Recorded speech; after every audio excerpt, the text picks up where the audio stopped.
नमस्कार। आज एक बड़ा दिलचस्प वाक़या मेरे साथ हुआ। सुबह में बिहार काडर के एक बहुत ही सीनियर आईएएस रिटायर्ड ऑफिसर, बहुत सीनियर, इनफैक्ट हम जब नौकरी शुरू किए थे उस वक़्त वो संभवतः बिहार में सेक्रेटरी हो चुके थे। उनका व्हाट्सएप पर एक मैसेज आता है। मैं उनका नाम, काडर का ईयर, ये सब नहीं बताऊंगा। जब उनसे और बात होगी और फिर वैसी स्थिति आएगी तो फिर हम लोग बात करेंगे उस पर। कोशिश करेंगे कि उनसे कुछ प्रशासनिक समसामयिक घटना और बाकी विषयों पर बात भी करें, गवर्नेंस के विषय पर। भारत सरकार में वो सचिव थे। भारत सरकार में सचिव का मतलब स्टेट गवर्नमेंट का चीफ सेक्रेटरी से भी ऊंचा ओहदा होता है उनका। तो सबसे पहले उनका बड़कपन था कि उन्होंने कहा कि ओम प्रकाश जी, मैं आपका वीडियो देखता हूँ और आपको बधाई देता हूँ। तो मैंने उनके प्रति आभार प्रकट किया। बहुत रिवर्ड आईएएस ऑफिसर, हम लोग जब नौकरी में आए थे तो उनके बारे में सुनते थे। कुछ अन्य विषयों पर बात करने के बाद उन्होंने एक बड़ा गंभीर प्रश्न उठाया और वो प्रश्न ये था, उन्होंने कहा कि इस विषय पर कभी सोचिए कि बिहार में विगत 1.5-2 दशक से भ्रष्टाचार का जो साम्राज्य कायम किया है लोगों ने, and interestingly everybody, each one of the Biharis, rank and file, मतलब राइट फ्रॉम द फार्मर और a common person to the top level society का जो सबसे सर्वोच्च व्यक्ति जिसको कह सकते हैं, सबको पता है कि भ्रष्टाचार का साम्राज्य स्थापित हुआ है। लेकिन इसके विरुद्ध कोई पब्लिक आउटरीच क्यों नहीं होता? प्रश्न को आप गंभीरता से सुन लीजिए। बिहार में भ्रष्टाचार के नग्न स्वरूप के बावजूद विगत 10-15 वर्षों में जो स्टेट स्पॉन्सर्ड भ्रष्टाचार के गैंग्स ये क्रिएट हो गए हैं, कायम हो गए हैं, उसके विरुद्ध पब्लिक आउटरीच क्यों नहीं होता? जबकि अन्य सामाजिक मुद्दों पर पब्लिक आउटरीच यहाँ बड़ा स्पॉन्टेनियस होता है। आप याद कीजिए, नीट की छात्रा के साथ कथित रूप से एक दुष्कर्म की घटना हुई थी, पब्लिक आउटरीच हुआ। मुजफ्फरपुर बालिका गृह कांड हुआ था, पब्लिक आउटरीच हुआ। अभी भरत तिवारी का कथित इनकाउंटर या फेक इनकाउंटर हुआ, उस पर भयानक पब्लिक आउटरीच चल रहा है। बात अलग है कि समाज भी बट गया इसमें। इसके अतिरिक्त बिहार में कई एक विषयों पर पब्लिक आउटरीच होते रहे हैं। तो भ्रष्टाचार जो इस पूरे राज्य को दीमक की तरह चाट गया, इस राज्य को पलायन स्टेट बनने को मजबूर कर दिया।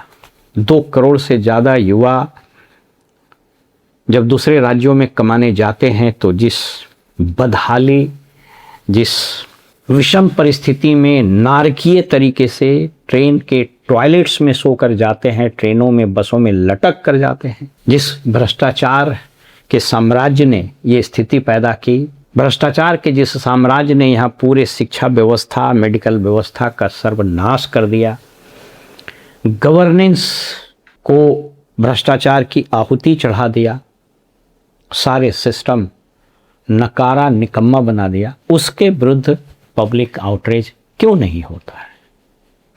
ये एक बड़ा अहम विषय है, इस पर आज हम लोग बात करेंगे। 2-3 महत्वपूर्ण प्रश्न है। पहला कि क्या बिहार में पहले भी ऐसा ही था? क्योंकि बिहार तो आंदोलन और जनाक्रोश और बड़े परिवर्तन की जननी रही है। ये वही धरती है जहाँ से महात्मा गांधी, रेदर मोहनदास करमचंद गांधी आए और चंपारण में सत्याग्रह शुरू किया और फिर चीज़ें आगे बढ़ी।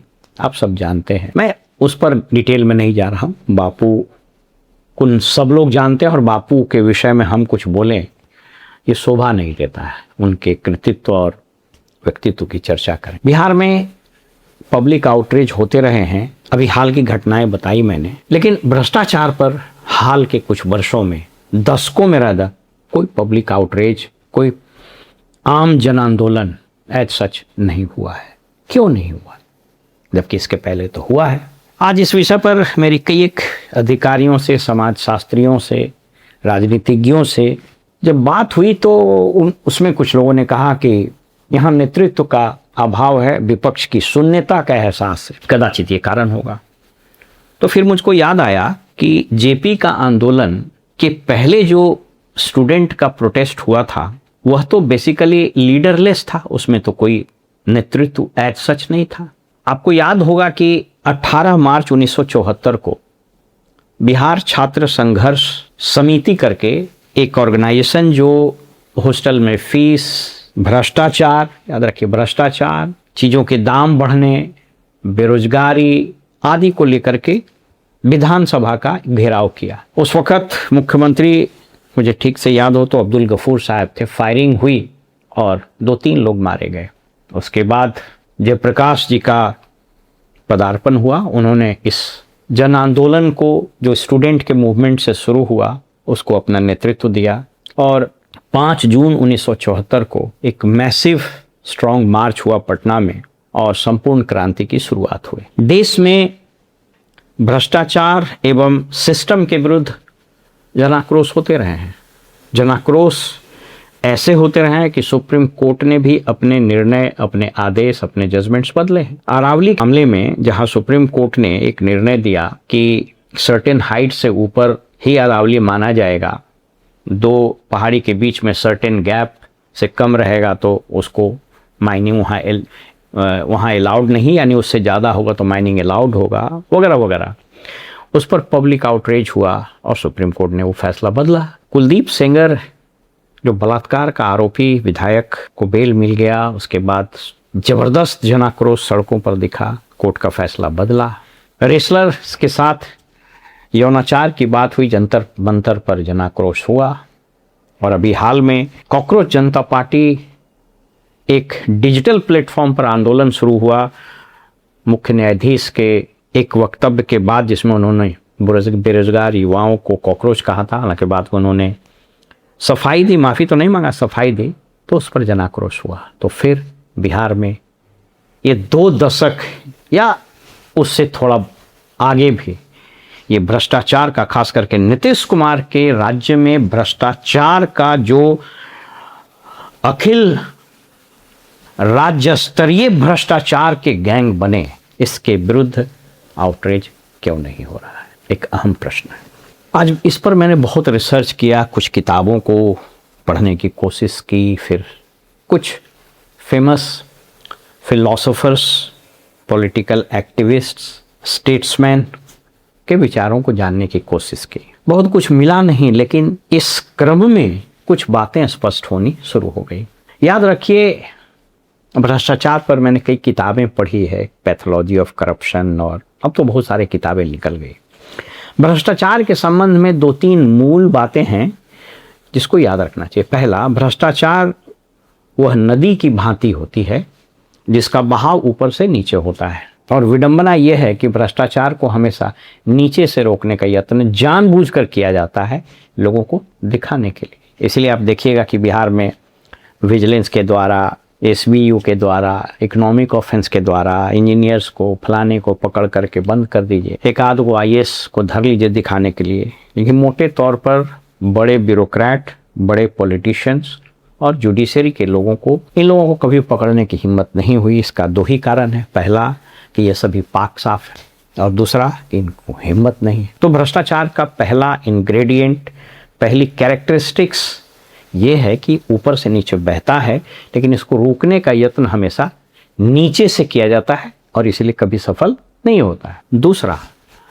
भ्रष्टाचार अगर कुछ लोगों के द्वारा किया जाए, कुछ सीमित एरिया में किया जाए, कुछ खास ग्रुप के द्वारा किया जाए, तो वो डिटेक्ट होता है, कार्रवाई होती है, उसको सजा भी हो सकती है, या फिर उसके खिलाफ बहुत आक्रोश भी आओ, या उसके खिलाफ दूसरे समूह के लोग खड़े हो जाते हैं। लेकिन अगर भ्रष्टाचार ऑल परवेसिव हो जाए, सारे समूह मिल जाएं, सब लोग मिलकर लूटने लगें, तो फिर वो एक संस्कृति का रूप ले लेती है। अनायास मुझको H.W. वेल्स की वो कहानी याद आती है, कंट्री ऑफ ब्लाइंड। उस किताब में एक गडेड़िए की कहानी है। वो गडेड़िया भेड़ चराते चराते अंधों की एक बस्ती जो पर्वत के उस पार था, वहाँ चला जाता है। देखता है हर लोग अंधे हैं, हर काम उल्टा है, उसको अजीब लगता है और उसको वो सुधारने की कोशिश करता है, बताने की कोशिश करता है। लोगों को बड़ा अजीब लगता है कि ये कौन आदमी आ गया। उसके बाद उस न्यूनेज नामक गरेड़िया को वहीं के एक अंधी लड़की से प्यार हो जाता है। गांव वाले शादी करने के लिए तैयार हो जाते हैं, लेकिन एक शर्त बताते हैं कि तुम्हारे पास जो ये आँख है ये एक बीमारी है, इसको तुम निकाल दो तो हम शादी कर लेंगे। न्यूनेज वहाँ से भाग खड़ा होता है। मोरल ऑफ द स्टोरी ये है कि अगर अंधों की बस्ती में आपने लोगों को रास्ता दिखाने की कोशिश की, बताया कि आँख से देखो, तो आपका हाल न्यूनेज वाला होगा। अगर पूरी बस्ती अंधी हो जाए तो गंजों के शहर में अगर आप कंघी बेचिएगा तो लोग आपके बाल खींचकर आपको भी गंजा बना देंगे। और बिहार में यह थ्योरी, यह सिद्धांत नीतीश कुमार और इनके associates Nitish Kumar and company, इन लोगों को समझ में आ गया।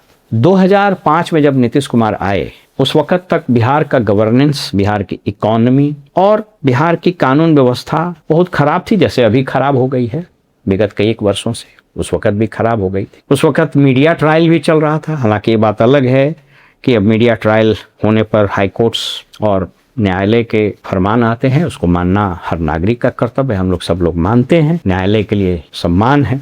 तो नीतीश कुमार ने ग्रेजुअली गैंग्स बनाना शुरू किया। इसने अपने जाति या फिर अपने एलिजियंस के अफसरों को इंपोर्ट करना शुरू किया, अलग अलग राज्यों से लाना शुरू किया, और जो यहाँ की ब्यूरोक्रेसी में लोगों को चुनना शुरू किया कि कौन भ्रष्टाचार के इस साम्राज्य के अंदर मनसबदार बन सकता है। मनसबदार, अकबर के समय मनसबदारी सिस्टम। तो ब्यूरोक्रेट्स को अलग अलग सेवाओं के, वो आईएएस हो, आईपीएस हो, इंजीनियर्स हो, अदर सर्विसेज को हो, उसमें उसकी हैसियत, उसके पेट की कैपेसिटी के हिसाब से उसको मनसबदारी मिलनी शुरू हो गई। और 2010-12 तक आते आते ये भ्रष्टाचार, लूट का साम्राज्य का वैसे ही विस्तार होने लगा जैसे औरंगजेब के समय में दक्कन की ओर विस्तार हो रहा था, जैसे सम्राट अशोक के समय में वेस्ट में, ईस्ट में, साउथ में विस्तार हो गया। इस साम्राज्य में, इस सल्तनत में लोगों को शामिल करने का, लोगों के शामिल होने का कुछ क्राइटेरिया था।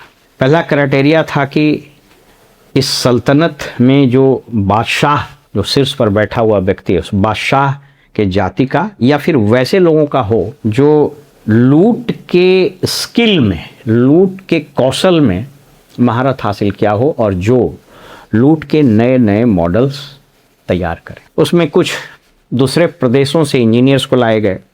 मुझको अगेन एक रिटायर्ड बहुत सीनियर आईएएस ने बताया कि जब साउथ के प्रदेश से कुछ ठेकेदार को, कुछ कंपनियों को, अब कंपनी ठेकेदार में आप कोई अंतर नहीं रहा, जो ठेकेदार बड़े ठेकेदार है वो कंपनी हो गया, इसलिए कंपनी ही कहते हैं, रिस्पेक्ट। वो आए, उन लोगों ने यहाँ के उस मनसबदारों को, गैंग्स ऑफ सचिवालय को सिखाना शुरू किया कि आप लोग जो ये चिंदी चोरी करते हैं 5 लाख, 10 लाख, 20 लाख, इससे कुछ होगा नहीं। पहले बजट के आकार को बढ़ाइए।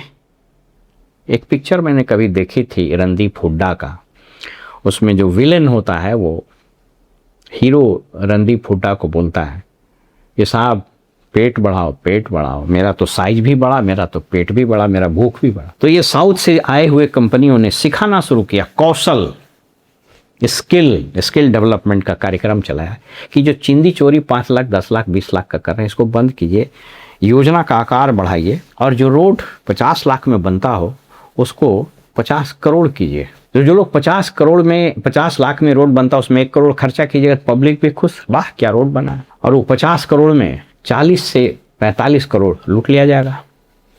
तो ये मोडस ऑपरेंडाई शुरू हुआ। आप गौर कीजिएगा, जब ये नीतीश कुमार के लूट का साम्राज्य विस्तार कर रहा था, अपना शेप ले रहा था, तो कुछ नए शब्दों का प्रशासनिक गलियारे में, सचिवालय के कॉरिडोर में आविष्कार हुआ, खोज हुआ। उसमें एक शब्द था डीपीआर, पहले एस्टीमेट बोलता था, है वही, लेकिन उसका नाम हो गया डीपीआर। ये सब सोफिस्टिकेटेड लूट है, मैंने एक बार चर्चा की थी ना। दादा भाई नेहरू की ड्रेन ऑफ वेल्थ, तो उसका जो तीसरा फेज होता है वो फाइनेंस कैपिटलिज्म का फेज होता है। उसमें अलग अलग शब्दावली स्टाइल वाले लिखे जाते हैं, अमाउंट ज़्यादा, तरीका सोफिस्टिकेटेड, पब्लिक को पता नहीं।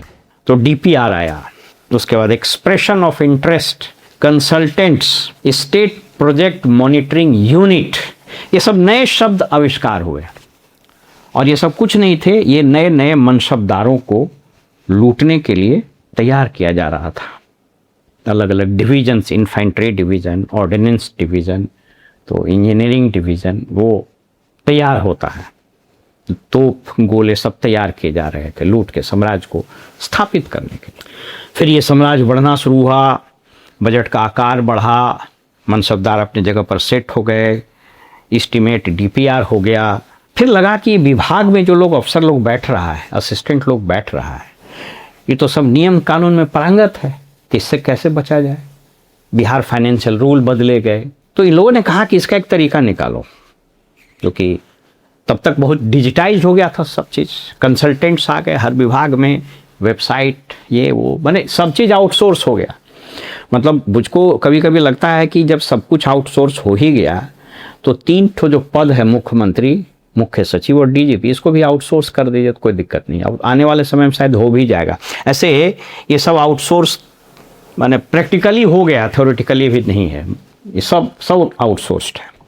बहरहाल तो इन लोगों ने एक तरीका इस लूट के साम्राज्य में लूट के आकार को और बढ़ाने के लिए, लूट के तंत्र को और सोफिस्टिकेटेड, परिष्कृत बनाने के लिए इन लोगों ने एक तरीका इजाद किया, और वो तरीका था सोसाइटी और कॉरपोरेशंस बनाने का। रजिस्ट्रेशन ऑफ सोसाइटी एक्ट 1860, यदि मुझे ठीक से याद हो, तो उसके तहत इन लोगों ने बनाने शुरू किए कॉरपोरेशंस, कंपनी और सोसाइटीज़, BMSICL, फल निगम, पुल निगम, पथ निर्माण निगम, बिल्डिंग विकास निगम। मतलब हाँ, मुझको लगता है कि शायद ही कोई विभाग बचा होगा जिसमें ऐसे सोसाइटीज और ऐसे निगम, कॉरपोरेशंस नहीं बने। सब जगह BGSYS, तो हर जगह, कहाँ नहीं, सब जगह बना। बजट से पैसा लाया, बजट में पास कराया और फिर उसमें ट्रांसफ़र कर दिया। अब धीरे धीरे क्या किया कि बजट से पैसा पास कराइए। किसको समझ में आएगा? पब्लिक को बजट से पैसा पास हो रहा है। आपको मैंने एक वीडियो में बताया था ना कि कैसे नगर विकास विभाग के योजना को 6 साल में वो ऑलमोस्ट 1.5 गुना कर दिया गया। अब बहुत लोग, हमारे विद्वान दर्शक कमेंट कर रहे थे कि आप किस आधार पर बोलते हैं 10 लाख करोड़ का। तो खैर, अब जो अंधभक्ति में लीन है उसके लिए मेरे पास कोई शब्द नहीं है। तो बजट से पास हुआ और वो पैसा निकाल करके आप पार्क कर दें इन सोसाइटीज़ और इन कॉरपोरेशन और इस कंपनीज, आप BMSICL, इस सब में क्या किया कि साहब इसके रिक्रूटमेंट रूल्स, इसके फाइनेंस रूल्स, HR पॉलिसी सब डिफरेंट होगा। आप पता कर लीजिए कि BMSICL में कौन लोग हैं। सब इस कथित HR पॉलिसी से रिक्रूट किया हुआ सब प्राइवेट आदमी है। सैलरी 1 लाख, 1.5 लाख, 2 लाख वो तो है ही है। लोगों ने बताया कि सर यहाँ जो कंप्यूटर पर काम करता है 15,000 20,000 में, सब गाड़ी से आता है। BMSICL में ठीक से जांच कर क्या होगी वो तो बोलना ही बेकार है। कापर करूँ सिंगार, संयाम और आन्हर, तोर ब्याह में हम नटुआ, हमर ब्याह में तू नटुआ, जब सब इसमें शामिल है तो फिर क्या होगा। अकेले BMSICL में लाखों करोड़ का लूट हुआ और हर जगह वही हाल है। तो बहरहाल ये साम्राज्य कायम शुरू हुआ। तो जब साम्राज्य बढ़ेगा तो उसके लिए हथियार, उसके लिए डिविजन्स, उसके लिए तोप, उसके लिए सैनिक, अर्धसैनिक, रसोईया, ये सब तैयार होने लगा। ये साम्राज्य तैयार हो। लेकिन फिर एक समस्या थी कि जब ये लूट होगा तो इस लूट में पब्लिक आउटरीच होगा। तो तब अब हम मूल विषय पर आते हैं कि क्यों पब्लिक आउटरीच नहीं हो रहा है। अगर किसी गांव में 2 आदमी भैया हो तो कहता है कि भैया है ये, मैंने मैं इन लोकोक्ति बता रहा हूँ, किसी को अन्यथा लेने की जरूरत। किसी गांव में अगर 1-2 आदमी दिव्यांग है तो कहेगा लड़ा है ये। अब इस शब्द को मैं इस रूप में ले रहा हूँ, इसलिए कोई इसको ये नहीं समझे कि मेरा कोई उसके प्रति ये है, अरे ये अंधा है। किसी को सफ़ेद दाग हो जाए तो उसको बहिष्कृत करने लगता है लोग। लेकिन फर्ज कीजिए कि पूरा गांव अगर ब्लाइंड हो जाए, पूरा गांव अगर लेप्रोसी का शिकार हो जाए, पूरा गांव अगर दिव्यांग हो जाए तो कोई किसी को नहीं बोलेगा। मैं समझ रहे हैं, पूरा गांव गंजा हो जाए कोई ना नहीं बेचेगा। पूरा गांव अगर किसी पर्टिकुलर रोग का शिकार हो जाए कोई नहीं बोलेगा, सब रोगी। इस गैंग्स ऑफ सचिवालय और नीतीश कुमार के इस भ्रष्टाचार के साम्राज्य में कहा कि हर आदमी की हिस्सेदारी हो। और ये जो नारा आप सुनते हैं ना, न्याय के साथ विकास, तो न्याय के साथ विकास का मतलब यही हुआ कि इस लूट में सबको शामिल करो और इसका विस्तार साम्राज्य का होते होते होते इस भ्रष्टाचार में सबको शामिल कर दिया। अब अगर पब्लिक भ्रष्टाचार के सरकार के खेल में शामिल हो जाए तो आप तो पार्टनर हो गए, तो पार्टनर आप कैसे बोलिएगा खिलाफ में? तो the entire state except a few become part of this empire. Akbar के समय में या फिर अन्य राजा रजवाड़ों के समय में वो सिस्टम रहता है ना। दो ही तरीका है, अगर वो विद्रोही है तो उसको हरा के खत्म कर दो, और नहीं बहुत ज़्यादा ताकतवर है तो उसको मिला लो। इस तरह से साम्राज्य का विकास होना शुरू, धीरे धीरे साम्राज्य का विस्तार होना शुरू हुआ। और लूट की आप एक और चीज़ बता दें आपको, लाइन डिपार्टमेंट में पहले क्या आप सुनते थे कि टेंडर सेक्रेटरी और मिनिस्टर फाइनल करता है? सुने थे? टेंडर तो इंजीनियर का काम था, लेकिन नहीं, वो लूट का तंत्र बढ़ा तो हुआ कि अरे 3% देगा, ये तो हम ही कर देंगे। तो हुआ कि नहीं, ग्लोबल टेंडर निकालो, हम ही करेंगे। हो गया, सबको धीरे धीरे शामिल करना शुरू किया। उपेंद्र कुशवाहा जी ने कभी एक बात किसी दूसरे रेफरेंस में कही थी, तो वो बात मुझको बड़ी अच्छी लगी थी। उन्होंने नीतीश जी को रेफर करते हुए उन्हीं के शब्दों में, इस डिस्क्लेमर के साथ मैं बता रहा हूँ, निकला भी था कई बार, मीडिया में है वो। उन्होंने कहा था कि नीतीश जी एक बार कह रहे थे कि अरे उपेंद्र जी, जब आप खाना खाइएगा ना तो बहुत मक्खी आएगा, तो बायां हाथ से मक्खी भगाइए, दाहिना हाथ से खाना खाइए। ये कला बिहार में जो गैंग्स ऑफ सचिवालय है वो सीख गया। 5,000 इसको दो, किसान को 10,000 दे दो, जीविका दीदी को ही दे दो, उसको दो बांटो, और सबको इस तंत्र में शामिल कर दो। तो जब सब लूट के तंत्र में शामिल हो जाएगा, इस लूट में वो शामिल हो जाएगा, सबको आप चोर बना दीजिएगा, सबको आप डकैत बना दीजिएगा, तो उस पर रेड कौन करेगा? कहानी खत्म।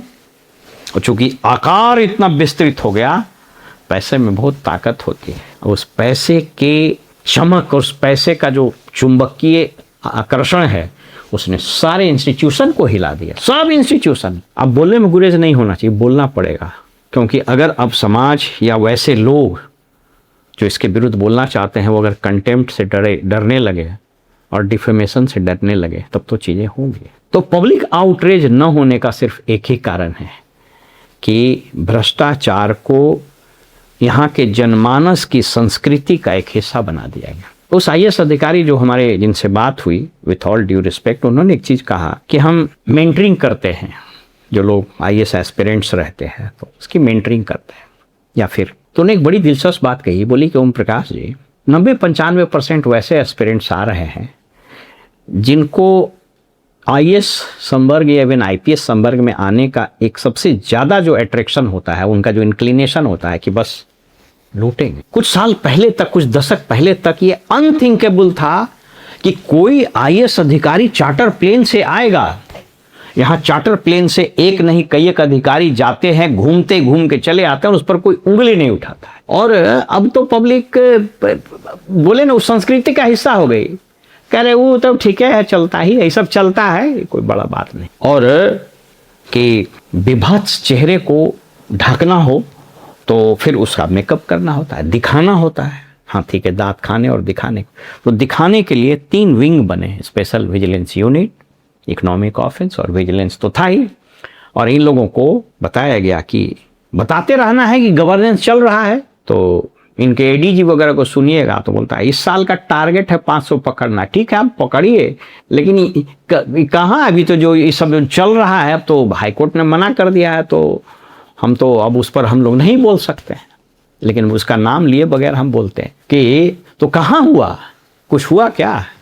तो आप तो देख ही रहे हैं, नहीं हुआ। तो छोटा छोटा को पकड़ लो, अखबार में दे दो, तो दूर बैठा हुआ किसी स्थान पर, कोई दूरस्थ स्थान पर लोगों को लगेगा कि नहीं ना हो रहा है जी, तो धरा रहा है, सब जेल जा रहा है। अरे कपार जेल जाए, 5 लाख 10 लाख 20 लाख वाला का जेल भेज रहे हैं, और 200 करोड़ रुपया लेके जो दुबई से लेके ऑस्ट्रेलिया तक, सिंगापुर से लेकर के और वियना तक घूम आया, प्रॉपर्टी ले ली, उसका क्या हुआ? कुछ हुआ जी? कुछ नहीं होगा, कुछ नहीं होगा। देख लीजिएगा क्यों? क्योंकि ये लूट का साम्राज्य है, और इस साम्राज्य में इस सरकार ने, नीतीश कुमार और इनके जो लोग हैं ने इतना शानदार स्ट्रेटजी बनाया इस सब को शामिल कर। जब सब शामिल हो जाए तो बोलेगा कौन? लेकिन ये स्थिति बड़ी भयानक है। आज पटना हाई कोर्ट ने जो अखबारों में खबर छपी है, जो आदेश पारित हुआ है 2 दिन पहले, उस पर अलग से चर्चा करें। मीडिया ट्रायल नहीं होना चाहिए, बात सही है। कोई व्यक्ति जब तक दोषी साबित न हो जाए उसको आप अपराधी या उस तरह के शब्द नहीं कह सकते, बिल्कुल सही बात। लेकिन ये मीडिया ट्रायल तो सब जगह बंद होना चाहिए। तो कुछ जगह तो मीडिया ट्रायल अभी भी चल रहा है, पहले भी चले। याद कीजिए जब पशुपालन घोटाले की न्यूज आई थी 96 में, 96-97 से, मतलब every day there was a media trial. अखबार के हर पन्ने पर मीडिया ट्रायल था, लेकिन उस वक्त किसी ने नहीं रोका। तो उस पर तो बात उठेगी, उठनी शुरू भी हो गई है। माननीय सर्वोच्च न्यायालय ने अभी वैसे तमाम डिजिटल प्रिंट को, चूँकि डिजिटल कंटेंट को जो छप गया तो वापस नहीं आएगा, लेकिन वो डिजिटल कंटेंट को रिमूव करने का आदेश दिया है, जिसमें बैडमिंटन एसोसिएशन में लंदन गए